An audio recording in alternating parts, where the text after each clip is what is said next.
Los detalles que se cuidan a nivel de seguridad, un poco el aspecto operativo ya de la Policía Nacional para tener todo en orden y sobre todo preservar la seguridad de su santidad, el Papa Francisco.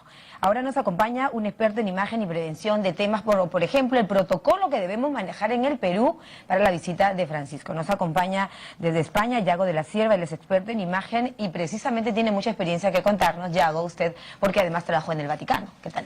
Claro. Era apasionante ver los preparativos de seguridad para la visita del Papa, teniendo en cuenta que este Papa no quiere seguridad. Exacto, es un Papa poco protocolar, más bien Francisco no le gusta el protocolo, seguramente lo respeta, pero casi siempre rompe un poquito el protocolo. Lo rompe y además tiene dos aliados. El primero es el jefe de seguridad del Vaticano. Es una persona que entiende perfectamente al Papa, que sabe que al Papa lo que le gusta es estar con la gente, estar muy cerca, que no haya barreras. Y es su cómplice. Yo he visto discutir al jefe de seguridad del Vaticano con las autoridades, por ejemplo, del gobierno de Estados Unidos, con otros países, con el gobierno español, diciendo la mínima seguridad. Y cuando la policía dice, no, pero ¿y si le pasa algo? Él dice, la responsabilidad es mía. El Papa no quiere esa seguridad. Lo que pasó en Colombia, recordemos ya lo que pasó en Colombia, ¿no es cierto? Cuando el Papa se golpea un poco el rostro, lo vimos afectado.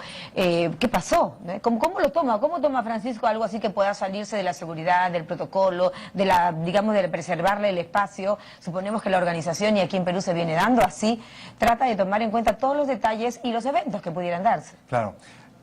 El Papa asume esos riesgos. El Papa Francisco es una persona que le gusta tomar riesgos porque le gusta estar muy cerca de la gente y eso evidentemente pues tiene su peligro. Le encantan los niños, ¿no? Que lo reciban niños. Les encantan los enfermos, los ancianos. Es una persona que en cuanto ve a una persona que sufre, se lanza por ellos. Claro. Y de hecho, el golpe que recibió allí en Colombia fue por querer precisamente acercarse, me parece, a un niño que quería estar cerca de Francisco, ¿no es cierto? Sí. Usted trabajó en el Vaticano en la época de San Juan Pablo II. Sí. En un momento no era todavía San Juan Pablo II, pero era el Papa. Cada Papa es diferente. Benedicto XVI entiendo que era como más protocolar, se dejaba manejar en esos temas. Francisco no. Juan Pablo era distinto porque era un hombre muy valiente y que no amaba el riesgo como el Papa Francisco, pero sí que amaba los desafíos. Y por lo tanto, como valiente, asumía cualquier cosa de dificultad. Por ejemplo, recuerdo en una visita a una república soviética, digamos, cómo pasó un frío increíble, estaba nevando y él no quiso moverse. Y eso es uno de los elementos que hacen al Papa Juan Pablo un grande. Claro, pero el Papa peregrino, el Papa de los pueblos, el Papa que viajó muchísimo, ¿no es cierto? Ahora, en el caso de Francisco, él, bueno, es recibido por el jefe de Estado, el protocolo manda así, el jefe de Estado, la representación máxima de la Iglesia Católica del país al que va, él va a estar en distintas ciudades de nuestro país, en Madre de Dios, que es un tipo de ciudades en el oriente, en Trujillo, en el norte, en Lima, en la capital. ¿Cómo va a recibir, cómo debe prepararse la gente para recibirlo? La gente tiene que prepararse como se recibe a un padre, al padre común. Y eso quiere decir, pues, conocerle. Si no se han leído una biografía, pues que se lean una biografía. Que sepan cuáles son los puntos calientes de la Iglesia Católica, dónde la Iglesia Católica está dando las batallas. Y sobre todo el Papa Francisco. Esa batalla rompiendo un poco el estilo en lo personal, pero también cambiando, ya casi hablando como temas de fondo, no solo de figura, algunos aspectos al interior de la Iglesia. Claro, con las críticas que han habido. Quiere que la Iglesia esté muy cerca de la gente, que los pastores, los obispos vivan muy cerca de la gente, con esa frase tan divertida de tener olor de oveja. Yo creo que las ovejas no necesariamente huelen bien, pero esa cercanía, ese estar, que no nos separe ni siquiera un papel de fumar de la gente. Y eso es muy importante para el Papa Francisco, y por eso él va a hacer ese esfuerzo de estar con la gente, de estar con el mundo del dolor, de estar con el mundo, digamos, del sufrimiento, de la marginación. Ahora va a ir a Madre de Dios, escuchemos el mensaje de Francisco y en su encíclica él hace mucho hincapié en el tema del cuidado del ambiente, del medio ambiente y en especial de la casa que habitamos, que es el planeta. Va a ir a zonas como por ejemplo Madre de Dios, donde él entiende que existe minería ilegal, donde existe trata. ¿Cómo prepararse a este punto de la visita? El Papa ha escrito mucho y sobre todo ha hablado mucho de el respeto, por un lado, el respeto del ambiente y sobre todo la parte más importante del ambiente, que es el ser humano. Hay que cuidar el ambiente, es la ecología. No le gusta la industria descartable, las personas, como les ha señalado. Y es sumamente duro porque lo que le pasa a todos los papas es que son probablemente de las personas más informadas del mundo.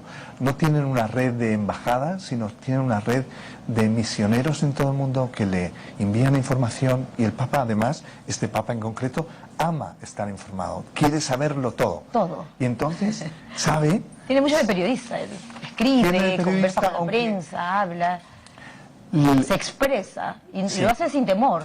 Lo hace sin temor y además dedica mucho tiempo a elegir las frases. Son frases muchas veces que tienen muchísima fuerza, que llegan a la gente. Aborda temas espinosos, aborda temas polémicos, ¿no?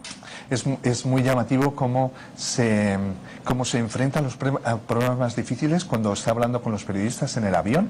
Tengo un amigo que dice, el Papa se mete en unos líos infinitos en el avión porque el Papa es el vicario de Cristo en la tierra, pero en el avión no. Claro. Pero no es así. Pero hay un punto especial de tu experiencia, además, que quisiera que nos transmitas, y es en el viaje a Brasil, ¿no es cierto? Sí. ¿Cómo fue? El viaje a Brasil fue inaudito.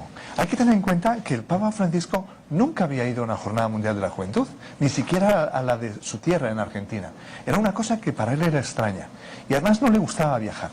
Y de repente se encuentra con ese desafío y va a Brasil y enamora a la gente. Enamora, sobre todo cuando dijo en televisión, ¿no?, en una entrevista en O Globo, dice, el Papa es argentino, pero Dios es brasileiro. A los brasileños es que se les caía la baba. Y luego la acogida de los jóvenes, estar ahí con jóvenes, con más de 3 millones de jóvenes con él, fue verdaderamente único. Y además hizo único ese viaje también muchos encuentros pequeños, porque el Papa, cuando llega a un país, normalmente los organizadores siempre les preparamos un ratito para descansar, para echar la siesta. Él no mucho, ¿no? Y él dice, tengo libre, ¿qué hago? Toma el teléfono, llama a alguien, invita a gente, no quiere perder ni un solo minuto. El sello importante, como en cada visita de un papa a nuestro país, el Perú vivió la maravillosa visita de San Juan Pablo II en 2 ocasiones y la vivió así frenéticamente. El papa fue a la selva, se dijo, el papa se siente de Chalapa, es una frase que para la postre. ¿Cuál va a ser el sello de Francisco? Dado que él ama a los niños, ama a las madres, ama a la Virgen, pero ama sobre todo estar con la gente en las misas campales, ¿no? Sí, él viene aquí a estar con los peruanos. Ese es su objetivo. Cuanta más gente pueda encontrarse con él, será su deseo. Y por lo tanto, ¿cómo podemos prepararnos? Podemos prepararnos conociéndole, podemos prepararnos también lo que a él le gustaría. Si le preguntáramos al Papa, yo peruano, ¿cómo me preparo para su visita? Pues diría, pues acérquese un poco a Dios. Claro. Exacto. Eso es lo el mensaje a Perú es básicamente en el tema de la esperanza, ¿no? La esperanza. Y además, yo vengo de Europa. Europa es un continente viejo, triste, aburrido, y el Papa no quiere venir a Europa. Rechaza todas las invitaciones. Le han invitado de Francia, de España, de que él quiere Alemania. salir, él quiere acercar el mensaje a las zonas donde probablemente... ¿Por qué elige de esa forma? ¿Cómo hace, por ejemplo, para elegir los destinos a los que visita en el marco de su gira, ¿no? Porque son como su estrategia. Él elige los países que tienen esperanza, y por eso está muy bien elegido. Piensa que Perú tiene una esperanza por delante enorme. Es un país que desde el punto de vista económico y político va para arriba, y hay mucha esperanza. Y además es el primer papa latinoamericano, es decir, tiene muchísima confianza en este continente. Claro, y es sentirlo, y seguramente él se siente un poco más en casa. Se siente completamente en casa. Me acuerdo el año pasado en Cracovia que nos habían dicho, el Papa va a hablar solo en italiano. Y yo dije, ya verás cómo no, pero no me hicieron caso. Y el Papa, en cuanto pudo, empezaba a hablar en castellano y muchísima gente. Bueno, ¿y qué le ha parecido aquí el revuelo que viene generando, ¿no? Ya tenemos el himno, han habido muchas personas interesadas que han concursado, tenemos el himno del Papa caminando con Francisco. ¿Cómo ve la movida, la expectativa en el Perú en general por la llegada de Francisco? Lo veo muy bien, porque el Papa siempre trae mucha paz. Son visitas que transforman los países, que el país cambia porque hay muchas personas que deciden ser mejores. Perfecto. Dedicarse más a... Él ha tocado temas, le decía, polémicos. Probablemente temas espinosos, como le decía, el tema de la pederastia, los hechos registrados al interior de la Iglesia, el tema del aborto, la diversidad sexual, ¿no es cierto?, entre otros temas. Ama hablar de la preservación del ambiente. ¿Qué más nos espera? Espera, esos temas, el ambiente fundamental, y yo creo que hablará mucho de derechos humanos, hablará mucho, digamos, de lo que decías de la cultura del descarte con las personas, de fomentar que el país crezca, pero crezca no solo la parte de arriba, sino también la parte de abajo, que la minería sea, deje riqueza allá donde es. No en la capital. No centralizada, sino más bien descentralizada, que no se use a los ciudadanos como descartables, como lo dice. Claro, porque las riquezas del país son del país, no son de las empresas. Bien, señor, usted es experto en imagen y prevención de crisis, además de protocolos en la visita del Papa. Está acá para una interesante ponencia de la Universidad de Piura. ¿Cuándo es esto? Sí, el viernes. El viernes me han invitado a dar una sesión sobre crisis reputacionales, cómo gestionar las crisis. Bueno, el tema es empresarial, es mediático, el tema Francisco donde va genera mucho, no solo medios, sino reflexiones, y esperemos pues que así sea. Gracias por contarnos mucha de su experiencia en el Vaticano. Estuvo con nosotros Yago de la Sierva, experto en imagen y prevención de crisis, y bueno, él viene de España, acá a nuestro país por unos días. Breve pausa, 10:17 de la mañana, no se vayan.